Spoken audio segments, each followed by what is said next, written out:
Tengo 87 años y hay una pregunta que escucho cada mañana antes de que mis pies toquen el suelo. No llega con ruido, no se apresura, simplemente está ahí, esperando. ¿Cómo hacen las cosas sin respuesta cuando por fin te desaceleras? Lo suficiente para notarla. La mayoría de los días me siento junto a la ventana, en la misma silla que he tenido durante años. El cojín está más delgado ahora. El apoyabrazos está gastado y liso donde mi mano descansa sin pensarlo. La gente pasa con determinación en el paso. Teléfonos en las manos han miradas al frente. Reconozco esa forma de caminar. Pasé la mayor parte de mi vida moviéndome exactamente así. No cuento esta historia para sentirme mejor conmigo mismo. A mi edad, ese tipo de consuelo ya no dura mucho. La cuento porque fingir dejó de funcionar y porque cuando el tiempo se acorta, la honestidad deja de sentirse opcional. Durante mucho tiempo creí que entendía lo que importaba. Pensaba que ser responsable era lo mismo que estar presente. Pensaba que proveer era lo mismo que amar. Pensaba que mantenerme ocupado significaba que estaba haciendo algo bien. Esas creencias no surgieron de la nada. Crecí en una casa donde el silencio significaba supervivencia. Mi padre trabajaba largas horas y volvía a casa cansado. Mi madre mantenía todo en marcha sin quejarse. Los sentimientos no se hablaban, se gestionaban. Si algo dolía, aprendías a cargarlo sin mostrarlo. Ese tipo de crianza te enseña cierta disciplina. También te enseña a desaparecer de tu propia vida sin darte cuenta. Para mis 20, ya había encontrado mi lugar, un trabajo estable, una rutina que tenía sentido, levantarse temprano, viajar, trabajar duro, volver a casa cansado. Repetir no era emocionante, pero era confiable. La gente respetaba eso, yo respetaba eso. Cuando mi case, me prometí a mí mismo que sería confiable, que uno me iría, que no fallaría, aunque no crearía incertidumbre. Pensé que esa era la forma más alta de cuidado. En ese momento, parecía reasonable. La pregunta me rozó por primera vez en mis 30. No con claridad, no en voz alta, solo como una incomodidad leve que no podía nombrar. Una noche, mi esposa me preguntó si podía sentarme con ella un rato. Nada planeado, sin televisión, solo sentarnos. Recuerdo la luz amarilla en la cocina, el zumbido del refrigerador, el reloj sonando más fuerte de lo que debería. Lati, que necesitaba unos minutos para terminar algo. Ella asintió. A menudo lo hacía. Terminé mi trabajo esa noche. No me senté. Se sintió pequeño e inofensivo. Algo que podía compensar más tarde. Así llegan la mayoría de los errores. En silencio, de manera razonable, con la promesa de que habrá tiempo. La pregunta volvió cuando mis hijos eran pequeños. No como palabras, como pedidos, dibujos levantados, buscando aprobación. Historias contadas a la hora de dormir que escuchaba a medias mientras pensaba en la mañana siguiente. Yo estaba ágil, físicamente, de forma constante, solo que no del. Todo me decía a mí mismo que ellos sabían que los amaba, que los niños entienden cuando los adultos están cansados, que más adelante, cuando las cosas se calmaran, tendríamos más espacio.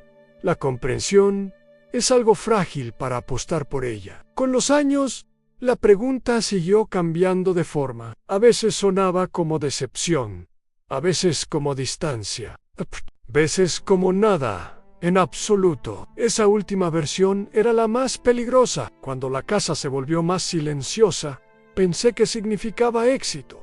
Hijos volviéndose independientes. La vida desarrollándose como se suponía. No, conche. Cuidado, habían aprendido a no pedirme nada. No lo noté hasta mucho después. El costo no llegó en un solo momento. Llegó en partes. Actos escolares perdidos que siempre parecían reemplazables. Conversaciones postergadas porque estaba cansado. Disculpas disfrazadas de bromas, para que no pesaran demasiado. En mis 50s, empecé a quedarme sentado solo en el auto después del trabajo, motor apagado, las manos sobre el volante, sin querer entrar todavía, sin querer ir a ningún otro lado tampoco. Esa era la pregunta otra vez. Me decía a mí mismo que esto era normal, que así se sentía la adultez, an responsabilidad, an cansancio, an estructura. Yo estaba haciendo lo que se esperaba. La pregunta esperó a través de cumpleaños recordados.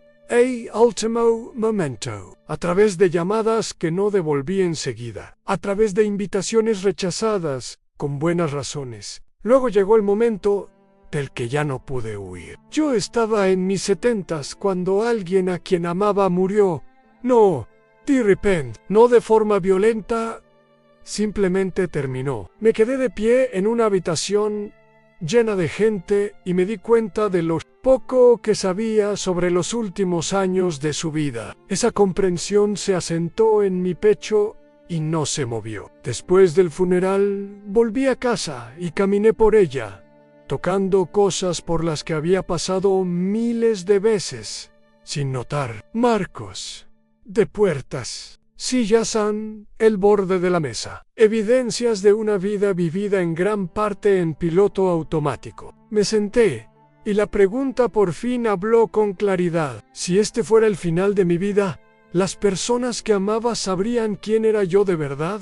No lo que proveían, no lo que arreglaba, no lo que pagaba, ¿en quién era yo? No me gustó la respuesta. Así son las preguntas que evitas. No desaparecen, ganan peso. Esperan hasta que ya no tienes energía para ignorarlas. En los meses que siguieron, los recuerdos surgieron sin permiso. Momentos que había descartado como insignificante. Veces en que alguien se inclinó hacia mí y yo me aparté sin notarlo. Entonces vi el patrón. Cada vez que algo me pedía bajar el ritmo, quedarme presente, sentir algo incómodo, lo postergaba. Me decía a mí mismo que volvería a eso cuando las cosas estuvieran más tranquilas. Las cosas nunca estaban más tranquilas. Simplemente eran reemplazadas. La priga cambió la forma en que veo todo porque me quitó las excusas. Me mostró que la mayoría de mis arrepentimientos no tenían que ver con el fracaso, tenían que ver con la postergación. Postergué conversaciones, postergué la honestidad, postergué escuchar. Supuse que el tiempo era paciente. No lo is. Hay momentos que solo existen una vez. Si los pierdes, no regresan de la misma manera. Las personas cambian, las circunstancias se endurecen, las puertas se cierran en silencio. No escuchas el sonido hasta que ya es demasiado tarde. Ahora, a los 87, vivo con lo que no se puede arreglar. Hay personas con las que ya no puedo hablar. Palabras que no tienen dónde caer. Que llegan sin destinatarios. Es una carga pesada. Incluso en días que por lo demás son tranquilos. No digo esto para castigarme.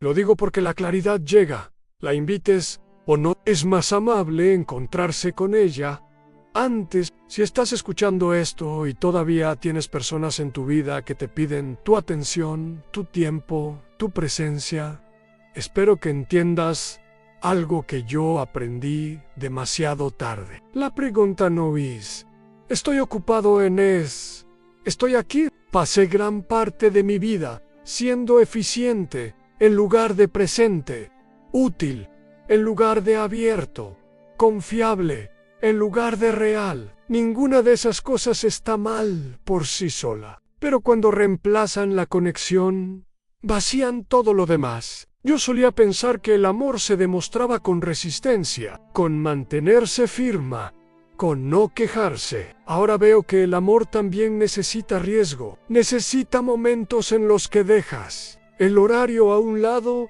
y te quedas en la habitación no después. Ahora, la pregunta que lo cambió todo no era ingeniosa, no era filosófica, era dolorosamente simple. ¿Quién me va a extrañar por quién soy? Y no solo por lo que hice, ESA Pre-Ganta. Reorganizó el poco tiempo que me queda. Cambió la manera en que hablo con la gente.